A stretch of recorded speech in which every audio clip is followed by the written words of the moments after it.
Madame, Monsieur, bonsoir. Ce vendredi, voici les titres de ce journal. Ce dimanche 1er mai, c'est la fête du travail, un jour férié chômé payé en Côte d'Ivoire. La fête du travail, c'est l'occasion pour les travailleurs de dresser le bilan de leurs conditions, non sans faire des propositions pour améliorer leur vie au travail et même en dehors. Le ministre de l'Emploi et de la Protection sociale était tout à l'heure sur le plateau du 20h. Vous allez l'entendre. La solidarité manifestée en faveur des musulmans en cette période de pénitence se poursuit. Des dons offerts, notamment à Sassandra. Le ministre-gouverneur Philippe Légré soutient ceux du district du Bas-Sassandra.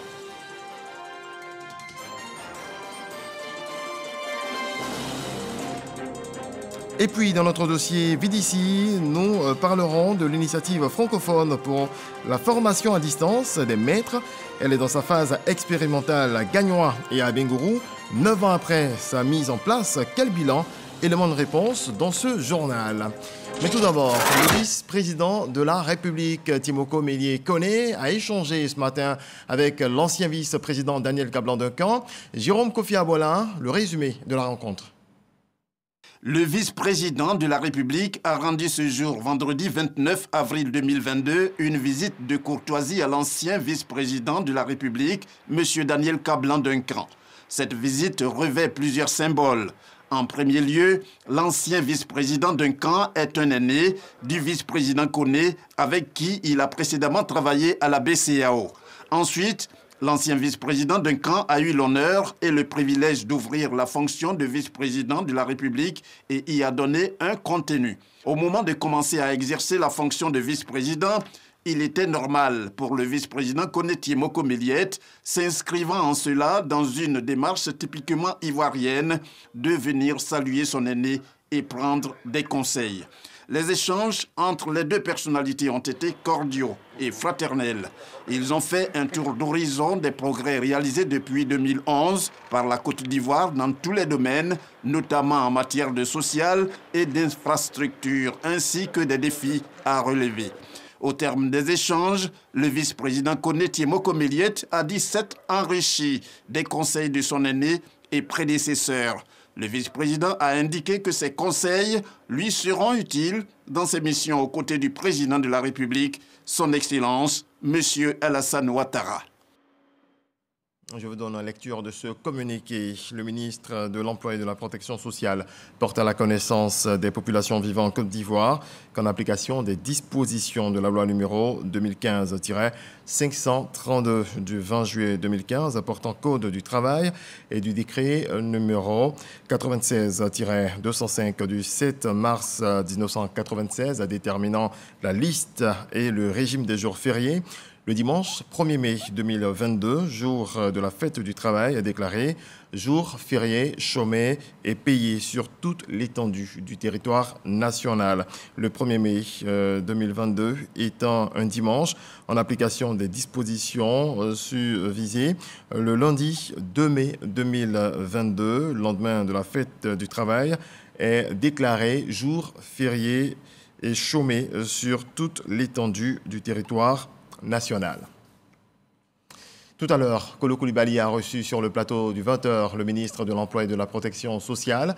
Adama Kamara a apporté des éclairages face à la forte probabilité que cette année, la fête du travail, le 1er mai, coïncide avec la fête de fin de Ramadan. Extrait.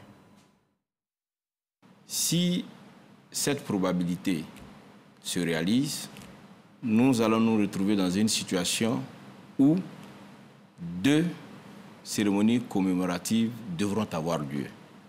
La cérémonie commémorative de la fête du travail et celle de la fête de fin de Ramadan.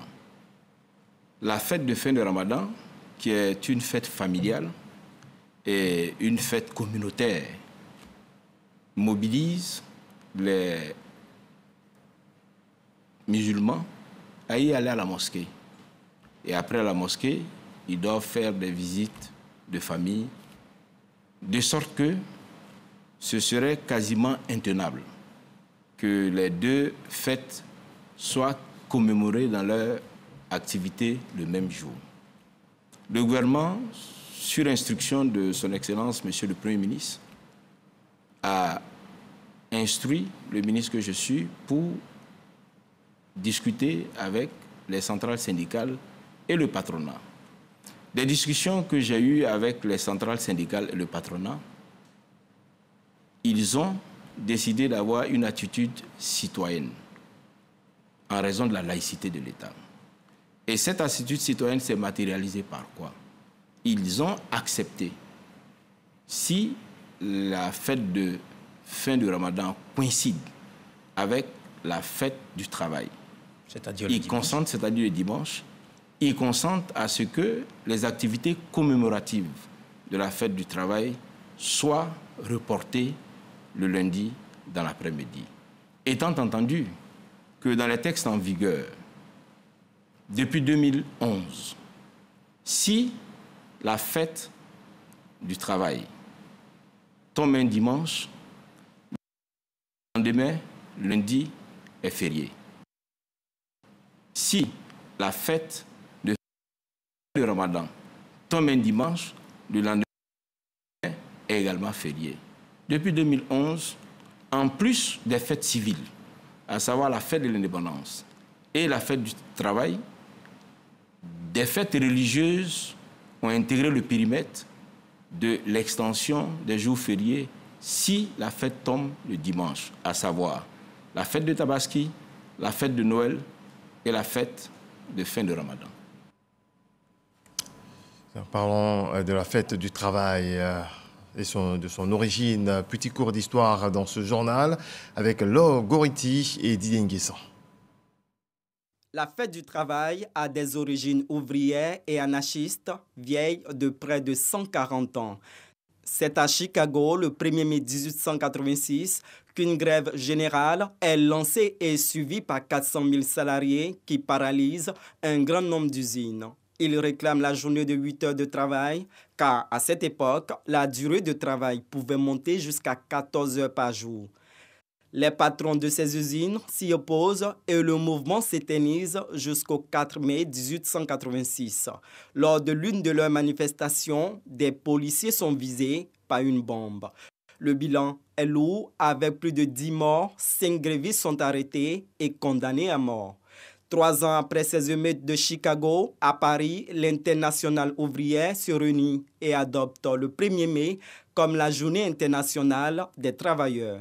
En 1919, toujours à Paris, le Sénat ratifie la journée de 8 heures et fait du 1er mai 1920, à titre exceptionnel, une journée chômée. Depuis le premier jour du mois de mai est restée la journée internationale des revendications salariales et des défilés des travailleurs. En 1941, sous l'occupation nazie, le maréchal Pétain décrète le 1er mai comme fête du travail et de la concorde sociale. C'est de là que l'expression « fête du travail » est retenue. Paris, le 30 avril, le 1er mai devient alors journée chômée et payée et se caractérise par une interdiction légale de travail sans réduction de salaire. Autre volet de l'actualité, bientôt 20 000 logements disponibles en location-vente. C'est dans le cadre de la mise en œuvre de la phase 2 du programme présidentiel des logements sociaux. Le ministre de la Construction, du Logement et de l'Urbanisme, Bruno Nabagné-Koné, a récemment procédé à la signature d'un protocole d'accord avec un consortium d'entreprises ivoiro-britanniques. Cheikh Koné. 3 conventions signées, dont un mémorandum d'entente pour renforcer la coopération économique entre l'Égypte et la Côte d'Ivoire, un accord cadre de négociation pour la réalisation de bâtiments administratifs et enfin, une convention pour la construction de logements sociaux et haut standing. Ce sont là les premières retombées de la visite de prospection menée du 2 au 4 février dernier par le ministre de la Construction, du Logement et de l'Urbanisme, Bruno Nabagné-Koné, au Caire, en Égypte. Une visite qui a été très riche. Cela a été rappelé tout à l'heure, au cours de laquelle nous avons rencontré un grand nombre d'entreprises égyptiennes, où nous avons pu voir des projets pharaoniques réalisés par ce grand pays qu'est la République arabe d'Égypte.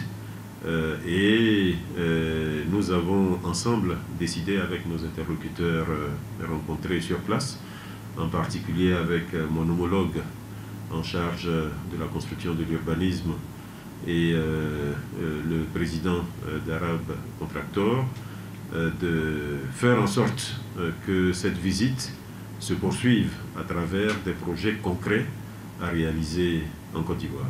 Dans la pratique, 20 000 logements sociaux et hauts standing sortiront des terres. Selon les termes de la convention, le promoteur égyptien devra respecter les prix de base afférents aux logements sociaux en Côte d'Ivoire. L'Égypte, c'est un pays qui est en chantier, très fortement. C'est un pays qui a de très grandes capacités dans le secteur du bâtiment et des travaux publics. C'est un pays qui peut être un modèle également au niveau du logement social. Prévue sur une durée de 10 ans, la première tranche du projet de construction sera réalisée dans les localités d'Aoué et Yaou, respectivement à Lépé et Bonoa. Des conventions signées avec une firme égyptienne. Le ministre d'État, ministre de l'Agriculture et du Développement rural, a exhorté les chrétiens et musulmans de la région du Zanzan à prier pour les autorités ivoiriennes. Kobena Kwasi Adjoumani, cadre de la région, a eu une rencontre avec les musulmans après avoir pris part à une messe. Franck Quadio. Moment de recueillement, mais aussi de louange à la paroisse Sainte-Thérèse de l'Enfant Jésus. Nous sommes à Tanda, dans l'Est ivoirien. Ici, la communauté catholique célèbre la fête de la charité. Un moment d'expression du partage, mais aussi du renouvellement de la foi. Et cela en contribuant par la prière et les actes. Les besoins étant nombreux, par exemple la réhabilitation du bâtiment et l'acquisition de domaines fonciers, entre autres. Il s'agit au final d'être plus autonome, comme le rappelle le curé, le père René Kwaku Kosonou. En réponse donc, le parrain, le ministre d'État, ministre de l'Agriculture et du Développement rural, Kobena Kwasi Adjoumani, cadre de la région, a demandé aux fidèles de renforcer cet esprit de partage, mais surtout de prier pour les autorités ivoiriennes et la cohésion en Côte d'Ivoire. Je voudrais vous prier pour le président de la République, son Excellence M. Alassane Ouattara. C'est une autorité et c'est lui qui a établi. Et c'est grâce à lui que nous sommes là aujourd'hui. C'est grâce à lui que nous pouvons nous soutenir. Donc si vous priez pour lui, je crois que Dieu va exaucer la prière pour que chaque jour il nous permette d'être à vos côtés. De prier pour le Premier ministre, de prier pour l'ensemble du gouvernement, de prier pour le tout nouveau vice-président de la République. Des paroles, mais aussi une contribution. 5 millions de francs CFA offerts en guise de soutien et un appel à la cohésion bien perçu par toutes les communautés, y compris celles musulmanes de Tanda reçues par le ministre d'État à sa résidence après la messe. Ils nous ont demandé que la paix soit en Côte d'Ivoire. Ils ont prié également pour la cohésion sociale et ils ont prié pour nous, leurs enfants, afin que la paix règne en notre sein, la cohésion également. Reconnaissance au chef de l'État pour les actions de développement réalisées dans la région, un point important qu'a tenu à relever la communauté musulmane lors de cette visite. Un retour sur la nuit du destin à Dimokro. Le ministre de l'économie et des finances était parmi les fidèles musulmans qui ont sacrifié à la tradition. Avant cette nuit de prière, Adama Coulibaly a organisé une rupture collective à sa résidence. Eugène Atoubé. Dimokro, nuit du destin. Quand sonne minuit, la grande mosquée du quartier Sokoradjan est pleine à craquer. Femmes, hommes et jeunes musulmans drapés dans leurs plus beaux habits attendent d'écouter les sermons de l'imam avec une attention soutenue et beaucoup de ferveur. La nuit du destin, nuit bénie pour les musulmans, est avant tout moment de ferveur et de partage, autant que l'est tout le mois du Ramadan. Les dignitaires religieux et les imams sont en train de faire des prêches en lien avec les dispositions pertinentes du Coran. Les versets les plus importants du Coran sont donc rappelés à l'attention de la communauté musulmane pour essayer d'infléchir le comportement des uns et des autres allant dans le bon sens pour faire de chacun un meilleur musulman. Quelques heures plus tôt, les fidèles musulmans vivaient ce moment de partage et de ferveur communicative à travers la rupture collective précédant cette nuit bénie, appelée aussi Laylatul Qadr. Rupture collective organisée par le ministre Adama Coulibaly de l'économie et des finances en sa résidence et à la le préfet de la région d'Unzi, préfet Les partenaires Dimbokro et les populations dans leur diversité ont pris part. La nuit du destin ou Laylatul Qadr est célébrée la 27e nuit du mois de Ramadan. Elle équivaut en termes de valeur à 1000 mois d'adoration.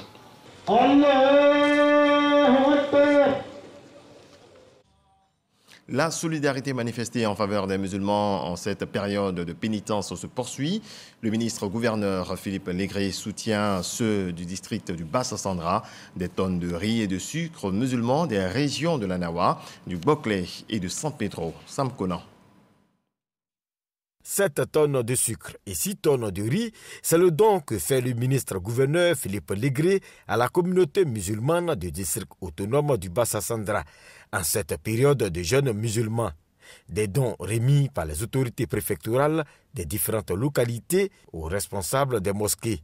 Ces dons-là nous donnent la force pour prier pour le président de la République et sa femme Dominique Ouattara et tout le gouvernement. Nous donnons force pour prier, pour bénir aussi le ministre, que Dieu nous donne la paix, que la paix règne sur toute la Côte d'Ivoire. Dieu va le remercier à nos places. Nous donnons du riz en fin de mois de carême, où ces moments sont difficiles. Nous pouvons implorer le Seigneur pour qu'il les paye au centime. Nous remercions très vivement le gouvernement de Côte d'Ivoire.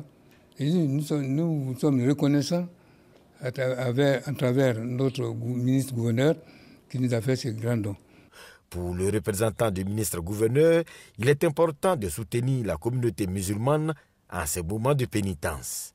Le ministre-gouverneur a choisi de effectuer ces dons à cette période parce que généralement, en fin de jeûne, c'est des moments encore plus pénibles. Et lorsque tu viens soutenir tes parents, ils ressentent vraiment que les autorités sont toujours à l'écouter. Après la nuit du destin, les fidèles musulmans s'apprêtent dans les tout prochains jours à célébrer la fête du Ramadan. Un autre élan de solidarité, il est de Touré Karidja Koulibaly qui a sillonné les villes de Ferké et d'Abidjan pour faire des dons aux veuves. Walter Amadou Ouattara. Des vivres et non-vivres distribués aux femmes démunies et veuves des villes de Ferké-Sédougou et d'Abidjan. Une initiative de Touré Karidja Koulibaly, opératrice économique. Ces dons visent à soulager les femmes et les enfants en cette période de pénitence. On a profité pour faire des dons de riz et de sucre et de quelques soutiens financiers aux endroits des femmes pour les aider, pour pouvoir préparer. Avec la situation du pays, la vie est chère, donc j'ai apporté mon petit soutien auprès de ces femmes pour pouvoir bien fêter, pouvoir bien faire le ramadan. L'utilité de ce geste de solidarité est soulignée par les bénéficiaires qui expriment leur gratitude. Mois de carême, elle nous a donné cadeau. En tout cas, le 8 mars aussi, elle nous a fait cadeau. Je remercie de tout mon cœur. Elle n'a pas fait de différence, chrétiens comme musulmans. Nous tous, nous avons reçu des cadeaux d'elle. Donc pour cela, nous remercions beaucoup Kadi. Après Ferké-Sédougou et Abidjan, la donatrice entend mener d'autres actions humanitaires afin de soulager les populations les plus vulnérables. Rupture collective chez les journalistes musulmans réunis au sein de l'UNJCI. La rencontre a eu pour parrain le ministre de l'Hydraulique et de l'Assainissement et de la Salubrité. Bouaké Fofana a invité les journalistes à s'impliquer dans la lutte contre l'insalubrité. Khalil Diomandé, Walter Amadou Ouattara. Les fidèles musulmans de l'Union nationale des journalistes de Côte d'Ivoire, UNJCI, et leurs coreligionnaires chrétiens réunis pour partager un repas. À leur côté, le ministre Bouaké Fofana. Ce moment de solidarité a tout son sens en ce mois de Ramadan, selon le premier responsable de l'UNJCI. Il était important pour nous, comme chaque année, de marquer le coup par rapport aux jeunes musulmans. Nous le faisons aussi pour serrer les liens entre nous, pour montrer qu'à l'UNJCI, toutes les religions ont leur place. À l'Union, il n'y a que la solidarité, rien que la solidarité. Lorsqu'il est appelé à s'exprimer, Bouaké Fofana affirme sa satisfaction de soutenir l'initiative. C'est pour lui l'occasion d'exhorter les médias à s'impliquer davantage dans la promotion des actions de salubrité. Nous sommes dans le mois de Ramadan, c'est un mois de solidarité, c'est un mois d'échange. Donc c'est avec grand plaisir que j'ai répondu à leur invitation aujourd'hui. Donc je voudrais compter sur la grande famille des journalistes de nous aider dans le travail qui est le nôtre. Vous savez qu'aujourd'hui, on s'occupe des enjeux de l'hydraulique, de l'eau potable, les enjeux de l'assainissement, donc également les eaux de pluie, les eaux usées, et les enjeux de la salubrité, donc la propreté dans notre environnement. On peut mettre tous les financements qu'on veut, toute l'énergie, toute l'ardeur qu'on veut, mais la question de fond, c'est le changement de comportement de nos compatriotes. Et ceux qui peuvent aider à ce changement de comportement, c'est surtout et d'abord les journalistes. Autre temps fort de cette rupture collective, des dons en vivres et en numéraire remis aux épouses de journalistes décédés. Des prières ont été faites pour le repos des défunts et pour la cohésion en Côte d'Ivoire. Les fidèles musulmans vivant en France se sont également réunis récemment pour une rupture collective du jeûne de Ramadan. D'autres confessions religieuses ont participé à ce moment de partage. Des prières ont été faites pour la stabilité et le développement de la Côte d'Ivoire. Konaté Moussa. Rupture collective du jeûne de Ramadan initiée par la communauté musulmane vivant en France. En présence de l'ambassadeur de la Côte d'Ivoire, Maurice Kwaku Bandama, ces fidèles musulmans se sont mobilisés pour ce moment de partage et de retrouvailles. Je voudrais vous réitérer nos sincères remerciements pour votre présence, marque de votre intérêt et de votre engagement pour une cohésion, une solidarité entre les Ivoiriens, tant prônée par son Excellence M. Alassane Ouattara. Patron de la cérémonie, Ouattara Draman, cadre du RHDP en charge de la diaspora, a félicité l'ensemble des Ivoiriens de France et les guides religieux pour leur esprit de cohésion et de fraternité. À chaque fois, la solidarité, la cohésion doivent être les guides de vos actions. C'est ensemble que nous serons forts. Et nous devons nous faire en sorte d'être performants dans ce que nous organisons. Cette rupture collective du jeûne du Ramadan en France a vu la présence des Ivoiriens, d'autres confessions religieuses venues apporter leur soutien à leurs frères musulmans. On passe au point Covid de ce vendredi.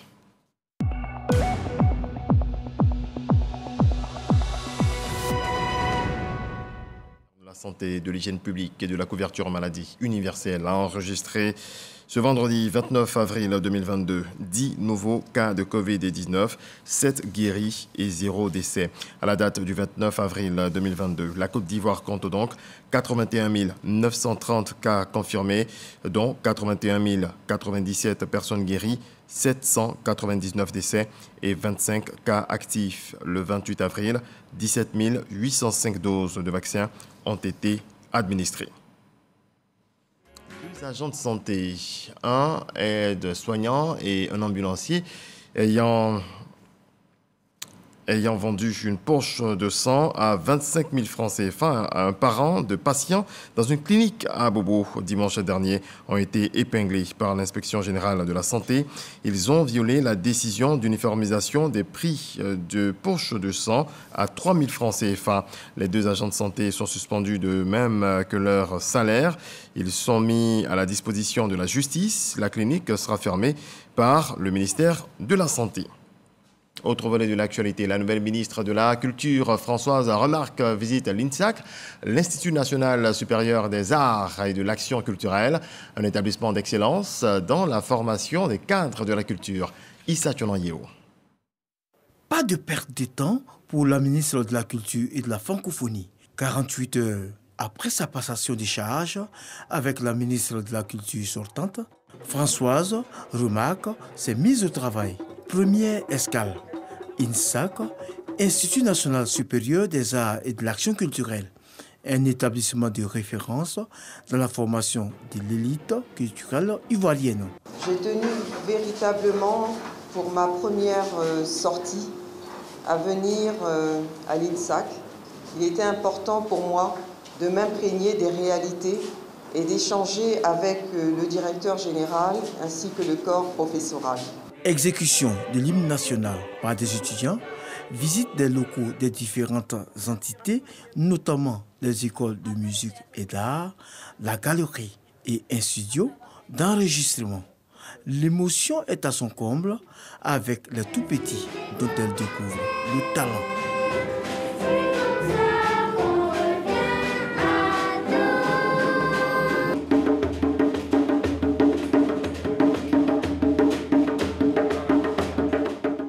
Françoise remarque, met à profit cet instant de communion avec le tout-petit pour exposer sa vision du développement du secteur culturel en Côte d'Ivoire. Cette visite, évidemment, s'inscrit dans le cadre de la vision que le président de la République, son Excellence M. Alassane Ouattara, a voulu porter pour l'intérêt et auprès de la jeunesse et des jeunes hommes et des jeunes filles, afin d'assurer pour eux de filières rentables, de croissance, qui s'inscrivent dans une économie florissante qui est la nôtre. Après la visite, la ministre de la Culture et de la Francophonie a eu une séance de travail avec ses collaborateurs de l'INSAC. On passe à notre dossier, la formation à distance des maîtres en Côte d'Ivoire à 9 ans. Elle est dans une phase expérimentale dans les directions régionales de Gagnoa et d'Abengourou. 9 ans après, quel bilan de cette initiative de l'Agence universitaire de la francophonie et l'Organisation internationale de la francophonie? Sephora Zegui, élément de réponse.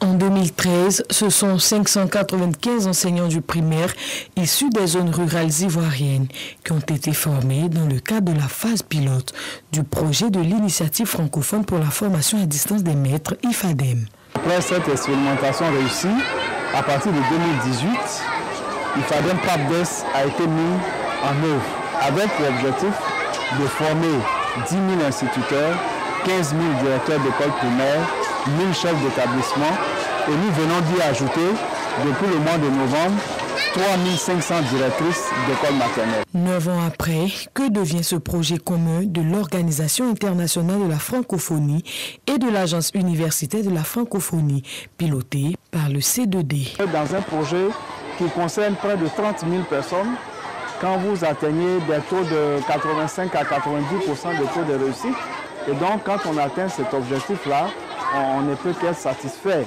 Pour en avoir le cœur net, nous nous rendons à Daloa, l'une des villes à avoir accueilli le projet. Ambiance bon enfant dans cette salle de classe. On pousse plus haut.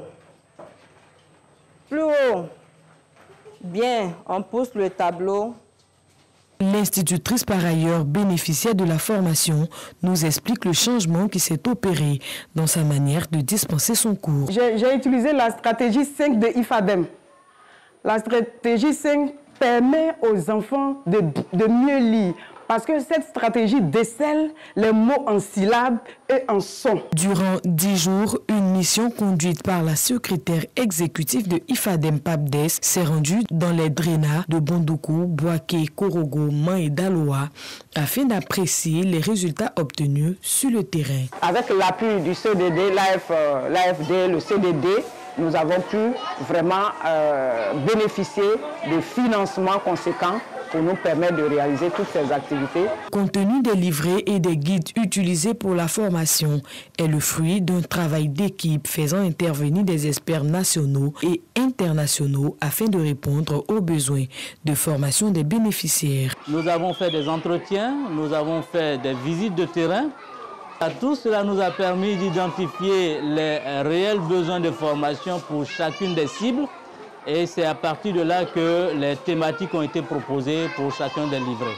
Les acteurs, les encadreurs et bénéficiaires sont équipés de matériel technopédagogique pour suivre la formation et exécuter les activités. Les résultats commencent à être perceptibles dans les salles de classe et dans la gestion des établissements. Grâce à l'ingéniosité de l'équipe projet et à l'intérêt des acteurs pour les formations, le nombre de bénéficiaires a été largement dépassé avec la prise en compte des directeurs d'écoles préscolaires. Les problèmes d'accès à Internet dans certaines localités et la méconnaissance de l'outil informatique par des bénéficiaires ont constitué des difficultés auxquelles le comité de pilotage du projet, les encadreurs et les tutorés eux-mêmes ont trouvé des solutions. Nous avons créé un bassin, j'ai appelé ça bassin IFADEM, c'est-à-dire que les écoles qui sont proches, j'ai réussi à les regrouper 3-3 et ça m'a permis de les visiter et ça m'a permis de faire passer mes communications.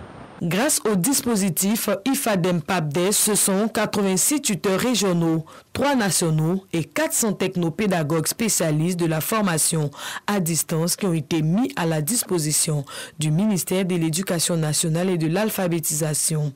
Démarré en septembre 2018 avec un financement d'environ 4 milliards de francs CFA octroyé par le contrat de désendettement et de développement C2D, le nouveau dispositif IFADEM-PAPDES en Côte d'Ivoire couvre 36 directions départementales et régionales de l'éducation nationale et de l'alphabétisation. Le projet va prendre fin en décembre 2022. Et voilà qui marque la fin de ce journal. Dieu nous garde. Très belle nuit à toutes et à tous. Bonsoir.